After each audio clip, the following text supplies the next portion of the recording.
All right, so this is Love Hurts. Came out earlier this year. I was gonna see it because it looked interesting, right? I like Ki Huan Kwan.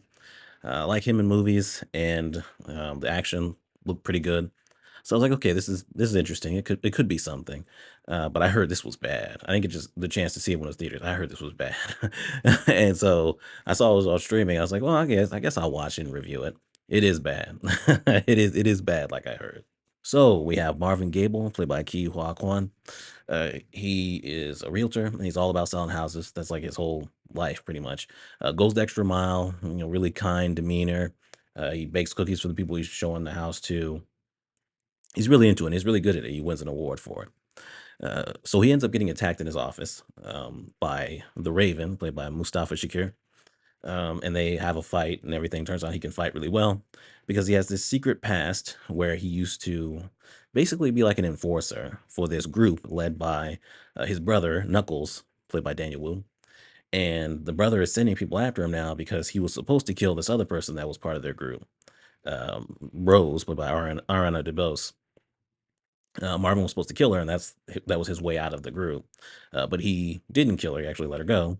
And so now she's back, and she's sending Valentine's Day letters to the brother. So basically being like, "Hey, I'm alive, and I'm coming after you." So that's the brother's way of being like, "Okay, the only way I could potentially find her is by going after Marvin." Like I said, this doesn't work. But as far as positives, I think the performances, for the most part, are pretty good. I definitely think Hugh Hua Kwan was really good. I think the setup for the movie is actually pretty effective, right? Like he does seem like this guy, this really kind guy that's all about selling houses, right? He seems very approachable and everything. He seemed like he doesn't have a temper at all. He doesn't seem like he would hurt anybody at all. That setup works, and so you're kind of waiting for like, oh shit, like this guy, he's gonna turn into this badass, and we get more and more about the person that he used to be. The action is most of the time pretty good, but there's one scene where it's really good. Like if the whole movie would have been on this kind of energy, it would have been actually really fun despite story issues. And that's the fight that he has in the kitchen. I believe it was at his place. It was when those two thugs first go after him. There's the two guys in here that are mainly together that are going after him. um they fight him, and he's doing a lot of cool stuff. There's a lot of cool choreography, him using different things in the kitchen to also fight. But he's also taking some hits. He's a badass, but he's taking some hits, right? At one point he gets lifted up in lifted up in the air, just like fucking slammed down. He gets thrown into some chairs, and they just break when he hits them. I mean, it's got some really good energy. It's really fun, and I do wish the rest of the movie would have been like that. This movie is just it's messy. It feels like they just kind of made it up as they went along, right? It's just things happening, right? Like it doesn't work, and it's not one of those movies where you can be like, oh, the action, oh, well, the movie's worthwhile for the action because, like, even though I think the action is good, especially the scene I just talked about. Like the action is at the beginning, like there's two action scenes at the beginning, and then there's two action scenes in the end. I'm pretty sure that was it. So the middle is just this story that just doesn't work, isn't well written at all.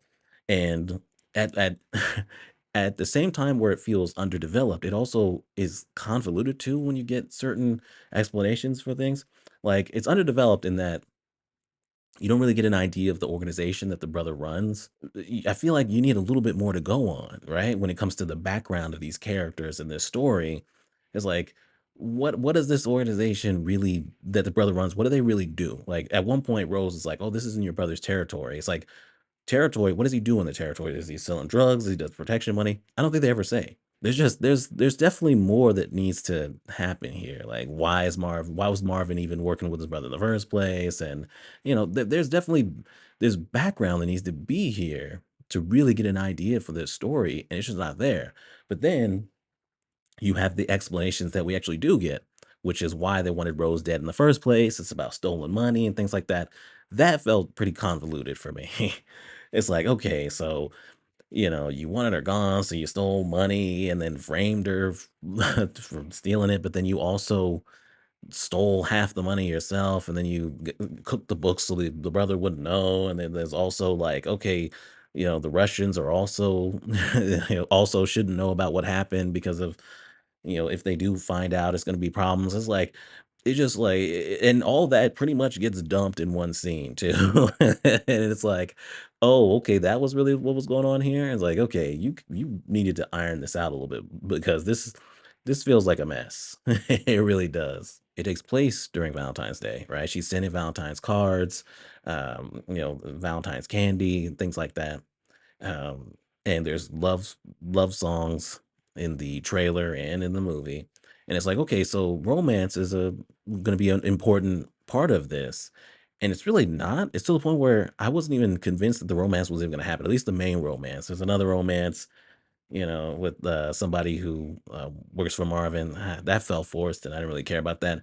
But as far as when it comes to the main romance between Rose and Marvin, I was like, is it even going to happen? Because they don't have any chemistry. It feels like bad casting because of the age difference between, Ariana DeBose and Ke Huy Quan. I think they're like 20 years apart in age, and it's like, how's this working? I mean, it feels more like he's creeping on her, almost like a creepy professor trying to hook up with this college student or something like that. That's the way it came off. I was like, this doesn't work. And then when they finally do kiss, they only kiss once in this movie. It feels like an obligation, almost like, yeah, I guess we'll have them kiss or something. I mean, there's so little chemistry and they spend so little time actually making you feel like this is a legitimate romance that it feels like it's not going to happen. It feels like by the end, maybe she'll betray him or something like that. It's just they for the romance to be such an important part of this movie, it's like, him saying he loves her is about it. Rose is a character. It's like, okay, you didn't want her to be like a damsel in distress type character, right? You wanted her to have more agency, but as a result of it, now her character doesn't really make sense. It's like, why are you even getting Marvin involved in this at all? Why is she only using a taser? But then later on, at the end she uses a gun. It's like, why is she only using a taser for so long in this movie? Why is she not blowing him away? If she has all this planned out and everything, figured out, because I was watching the movie, I was like, why does she not seem like she's scared? Why doesn't she feel like she's in danger? She's in danger. She's gonna die, right? And she doesn't act like it at all. And then, as the movie goes on, it's like, okay, so she had all this set up and everything figured out. Why the fuck did she need Marvin in the first place? It's like her character just straight up didn't make sense at all to me. We have other characters in this. We have Rennie Merlot. He's like the second in command for Knuckles, played by Cam Giga. Didn't I probably said it wrong? He's barely a character, right? You know, he's kind of the main antagonist for a little bit because he's really, really invested in getting Rose back because of things she'll reveal, and his life is on the line if she potentially reveals them. Not much of a character at all, really. I was like, why don't we just focus on the brother when it comes to the villain of the story? Like, let's just focus on him. Things already feel underdeveloped. Let's just focus on him. And then you have these other two dudes that are goons going after Marvin, and they have like this duo thing. I guess they're supposed to be funny. They're not funny at all, at all. One of them has this thing where his wife threw him out because he's emotionally.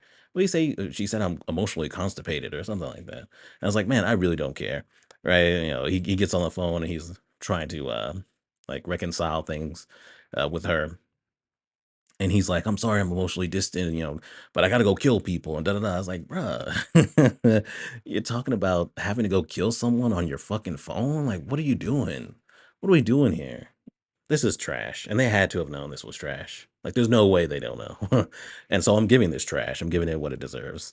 This is this was so uninteresting to me, so boring, right? This poorly written plot, poorly developed characters, bad dialogue, comedic moments that don't work at all. I didn't find this movie funny at all. It really didn't work other than those action scenes that I enjoyed. And like I said, the performances are good too, but what they're given is just it's just straight up not good. And they're doing the best they can with this really bad underwritten material. So whatever. That's Love Hurts. It's trash. Subscribe and we're done.